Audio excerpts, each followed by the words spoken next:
right, can everybody hear me? Thumbs up if everybody can hear me. Good, good. You guys good over here? Good morning, good afternoon. My name is Bakari Sellers. I'm a lawyer at the Strom Law Firm.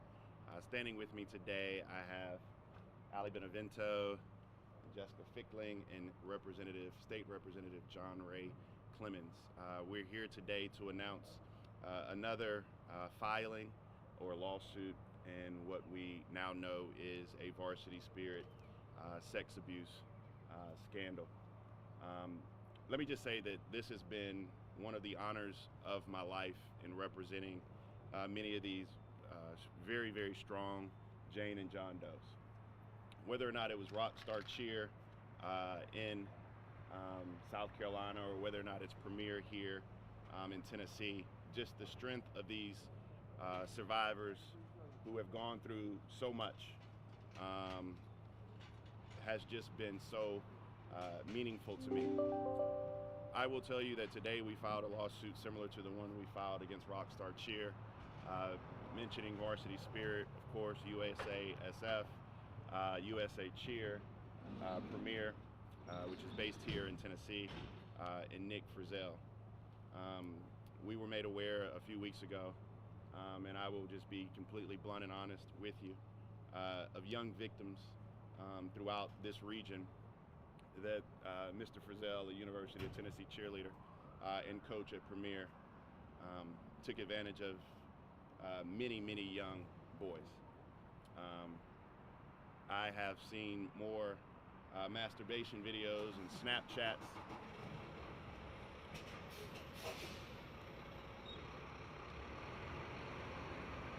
I have seen more disgusting, predatory information than anybody should have to go through, and these young boys and their families will be forever altered. But this is not just something that happens in Greensboro. This is not just something that happens in Knox County. This is something that's happening all around the country. The most amazing thing is Varsity just built a new facility here in Memphis, Tennessee, and they built it on the back of sex abuse victims. That's a fact. And so what we plan on doing is going through this process and making filings where necessary, and hopefully changing the culture that has allowed USASF, Bain Capital, Varsity has allowed sex abuse to go.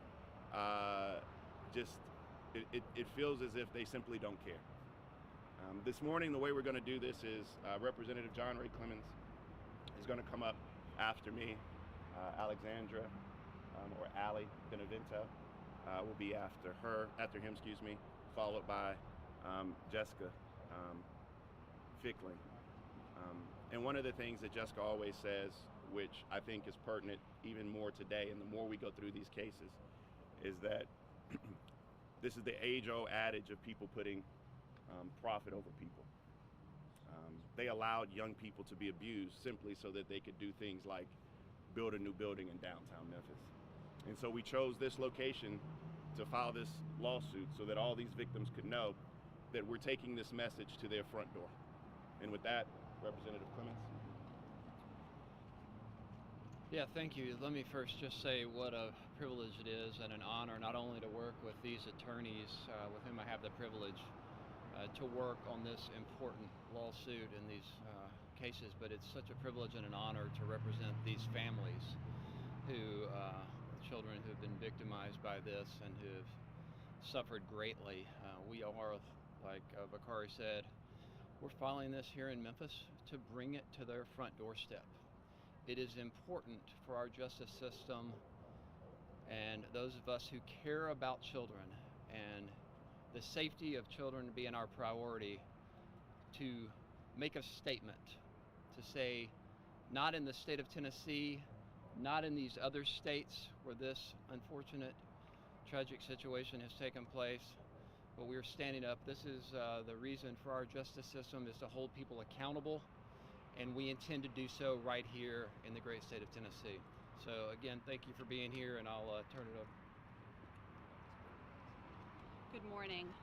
As Bakari alluded to a few moments ago, we are here on behalf of two very brave young men who were preyed upon by a person who was, for all practical purposes, a varsity golden boy, an all-star cheerleader, a coach, a world champion. And once again, in this case, as in others, we see this pattern of varsity and USASF accepting money from parents to have their children cheer, promising an atmosphere of safety, failing to deliver a safe environment for these children, not only allowing for this abuse to occur, but turning a blind eye when they knew it was occurring. Children being victimized, them obstructing the reporting process, and then them issuing statements reiterating this message of safety, and that repeats. But there was no safety specifically for our John Doe number 1 and John Doe number 2. To speak specifically about John Doe number 1, Premier Jim had information and had reports that Mr. Frizzell had sexually abused young boys for weeks, months, and yet he continued to be allowed in the gym. He continued to be allowed to cheer and to coach and to be given unfettered access to these young athletes, many of whom were very young teenagers. These are children. And not only that, but no one called John Doe number 1 to tell him about these reports from other athletes. No one called Mary Doe, who is John Doe number 1's mother. They had no idea. And all the while this was going on, Nick Frizzell is in and out of this gym, hosting cheer camps around children, while Premier and others knew of the reports of sexual misconduct and grotesque sexual abuse of children. So while they can continue to talk the talk of safety and cheer and issue social media blasts and email blasts and reports bragging about how they provide a safe atmosphere for these children, we have seen once again that the adults in the room have failed. Premier failed, the coaches failed, and in the wake of all of that are young men like John Doe number 1 and John Doe number 2. And while it is under unimaginably tragic and horrible circumstances that we stand here, we are all honored to stand here beside, not literally, but with John Doe number 1 and number 2 as we move forward to demand accountability and justice and change. Can we have your name? Alexandra Benevento.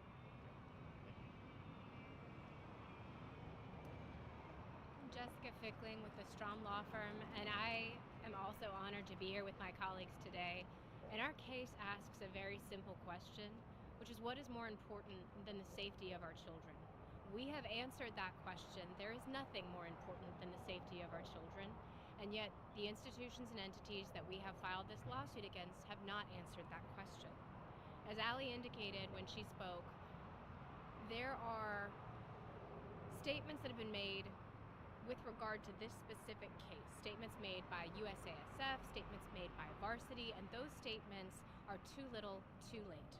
Varsity and the companies that it empowers have an endowment that is funded on the backs of these athletes. The athletes and their families pay copious amounts of money to ensure that this sport continues. And for that money, they are given a promise that they are going to be safe, that the environments that they cheer in, the gyms and the competitions, will be safe. And yet, those environments are ill-equipped to handle these kinds of allegations. But the allegations are not a surprise. If you look at the list that USASF has created, the ineligibility list, that ineligibility list is a newer invention, and it's not a complete list. Even USASF says we have selected the individuals for this list who we believe to be a danger to the sport of cheer, the broader sport of cheer, which highlights the problem with the entire system. It is insular, it is a labyrinth, it makes reporting difficult, it puts the onus on the reporter to check the correct boxes as opposed to Varsity, as opposed to any of its member gyms, to adequately root out these kinds of allegations. We are asking for a system that is zero tolerance to this kind of abuse against children.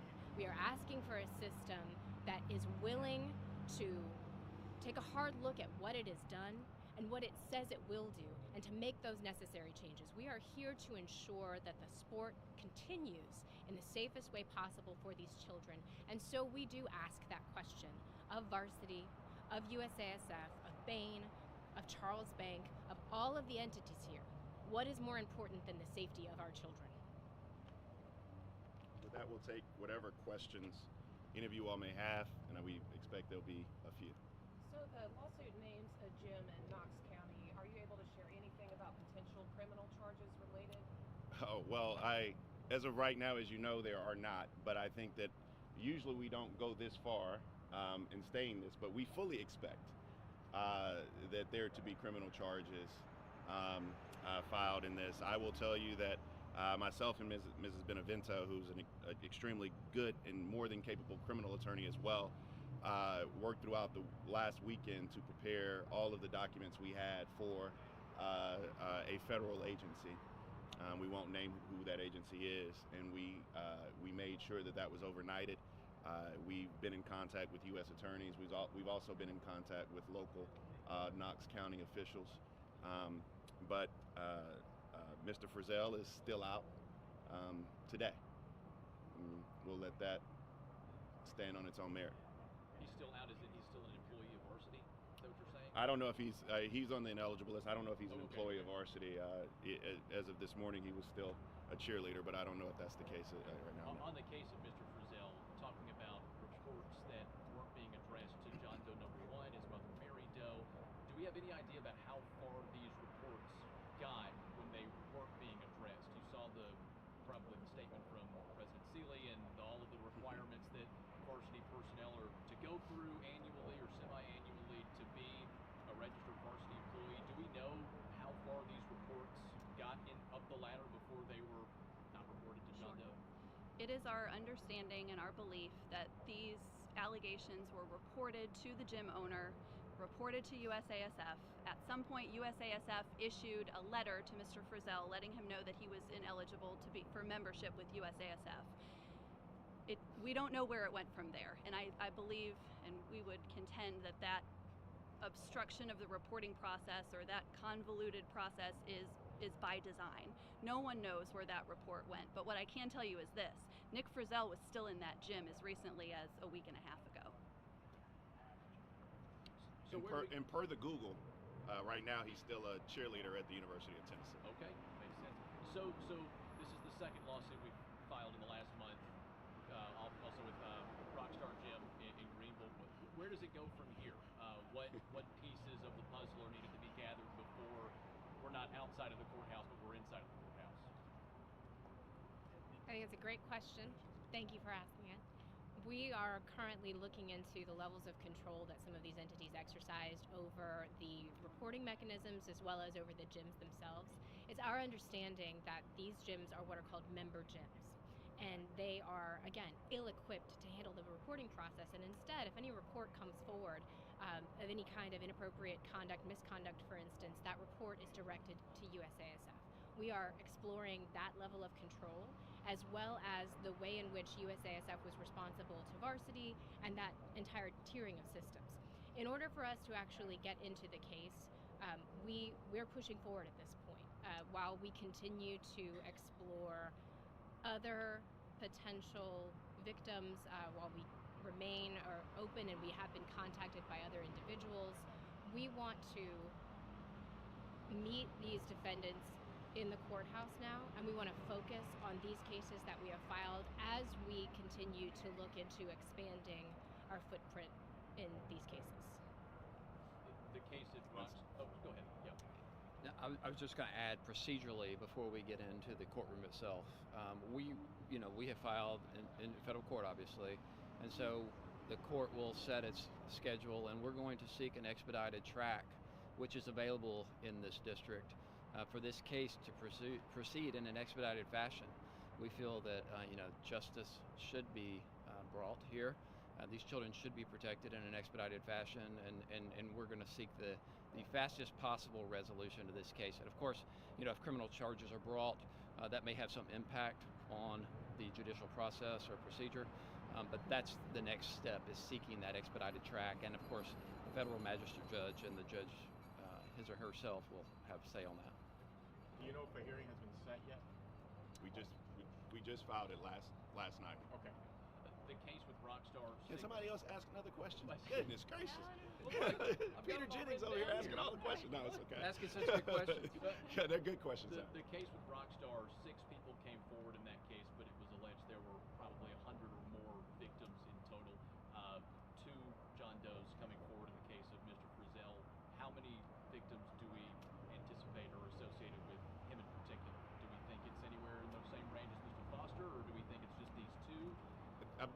We filed, I believe it's on behalf of 9 or 10, including our amended complaint of John and Jane Does in the case of Rockstar Greenville. We do anticipate that there are more victims of Mr. Frizzell. We believe, we have knowledge that there are more victims of Mr. Frizzell. But as Jessica said, one of the things we don't want to lose track of is we're going to do the work to represent these individuals. We're not going to let them down, and so it'll be a little bit premature to talk about where we go next, but let's just say that we've been contacted by dozens of individuals around the country, and we will explore how we proceed, because those individuals deserve justice, and we're going to fight for that. This is not going to stop with Rockstar and Premier, I can tell you that much. How does this case fit in to the national context of other cases that have emerged where alleged harassment has been brought up? We have the gymnastics situation. We have a wrestling situation. This is yet another sport. How does this fit into like that national context? I believe that this is a culture problem. What we have seen through speaking with survivors, victims all across the country is that there is a culture of over-sexualization in cheer. There is a culture of placing adults with children, drugs, alcohol. And so in the case of USA Gymnastics, I think Bakari has said this before, Larry Nassar was one person. We have reason to believe that there are people like Larry Nassar, that there are predators in gyms all across the country. And what we've done on behalf of the Jane and John Does that we represent thus far is in an effort not only to bring justice to them individually, but also to bring accountability to the industry at large, and to make change so that these children can enjoy the sport in a safe way, free from the fear that they're going to be abused by the adults that are supposed to be protecting them. Can you speak to the multiple companies involved? I know the complaint mentions RICO violations. Can you detail that, Webb? And I think that the complaint does a fairly good job of laying out some of the labyrinth essentially of entities in existence that perpetuated this scheme. But if we look to the very top, we've got sort of the funders, right? We've got our Bain Capital and our Charles Bank that sort of funded the system throughout. And then we move to the Varsity defendants. And Varsity is a decades-old company that has since broken off. We've got Varsity Spirit, we've got Varsity Brands Holding LLC, and those are all on sort of the same tier. And then through those entities, we have USASF and USA Cheer. Those are supposed to be, quote unquote, the regulatory agencies. And those regulatory agencies are supposed to do more than simply regulate the size of a bow or the type of shoes that are used during competitions. Those regulatory bodies are supposed to be available so that athletes can make reports and so that they can be assured that their sport is safe. And that is the framework of the entities here. Now the gyms themselves become members of USASF in order to be allowed to participate in the varsity competitions. And vis-a-vis the gyms, the athletes also become members of USASF. And so it's a perpetual cycle where the athletes are funding USASF, the athletes' gyms are also funding USASF, and all of that is going into the varsity pot at these competitions and through branding, through marketing, etc. We'll do 1 or 2 more, I'm sorry. Yeah, because of how broad the varsity umbrella is, and these may be just 2 isolated gyms. You're saying you're getting calls across the country. We represent 3 areas of the states of Mississippi, Tennessee, Arkansas. Families who are going to be watching this will probably have a connection through a daughter or a friend or a relative to varsity gyms. What's your message to families who are going to be watching this evening about the accountability and the justice you're trying to acquire for these victims and to varsity? Well, that's a great question and an important one, and I believe the answer is that's why we're filing this lawsuit here. Not only is it the center of our country, the crossroads of America, we are bringing this to their doorstep, and this is a large web that reaches far and wide, unfortunately, and affects too many households. And as an elected official, I have the ability to fight for the protection and public safety of our children. And I'm privileged to be a member of the bar to be able to do the same thing in a different context. We're seeking to bring justice and accountability to these companies and those who have done harm or wish to do harm to these innocent children. And we seek justice for these families. And I think it's important for these families to know that it's not just us attorneys up here fighting for them. There are others out there who are available to them in this difficult situation. They shouldn't be afraid to come forward. And we are seeking to change the culture, which was referenced earlier. This is a bigger problem that reaches too far and affects too many. But families should know that they have people who are fighting for them and going not only into the courtroom, but across the country to do this work on their behalf. We'll do one more question, and then there'll be a press release that goes out, and it will have a copy of the complaint. You good? You got a question? Okay. Mr. Clemens, anything you can do from the legislative side at this point related to this? I'm not sure you can, but just anything you can do. Well, too often laws are written by insurance companies and the business interest, not only in the Tennessee State Legislature, but across the country and even in the halls of Congress. So, I think this is something that constantly needs to be looked at. Just recently, as a few years ago, we expanded the statute of limitations for these types of claims. That was a positive step forward. I don't think that it went far enough, even though I did support that law, and it was a positive advancement. We have a lot of work to do, and I think what we do affects everyone in their daily lives, even in at a cheer gym. And we can do more. We should do more. I think the statute of limitations, tort caps, all those types of things must be revisited, because again, I think the question was raised earlier. What is our number one priority? The safety of our children should be everyone's priority, whether it's in the classroom, a gym, in a gymnastics studio, a fencing competition, anywhere. And I think the state legislature and any elected member in public office has a duty to look at every possible way to facilitate protecting the safety of children. And so I think tort caps, I think statute of limitations, I think just anything we can do to have a direct impact on the culture itself would be impactful, and the supervision of our children. So with that, we want to say thank you. I know there's a lot going on in the amazing city of Memphis, Tennessee. We hope that you all will get some comments from Varsity and Bain and USASF and USA Cheer. But I wanted to just get the last word and say, John Ray and I are up here, but we have two amazing lawyers here as well. And I didn't want to leave without just making sure that Ms. Benevento and Ms. Fickling, who are kind of shepherding this process, get the praise that they deserve in front of all of these cameras, and our entire team back. We wake up in the morning and talk to victims and survivors. We go to bed at night talking to victims and survivors, and in between that time, we're drafting complaints and stuff, trying to make sure that we bring them justice. And so we hope more come forward, and I'll just end where I began, which is to simply say thank you.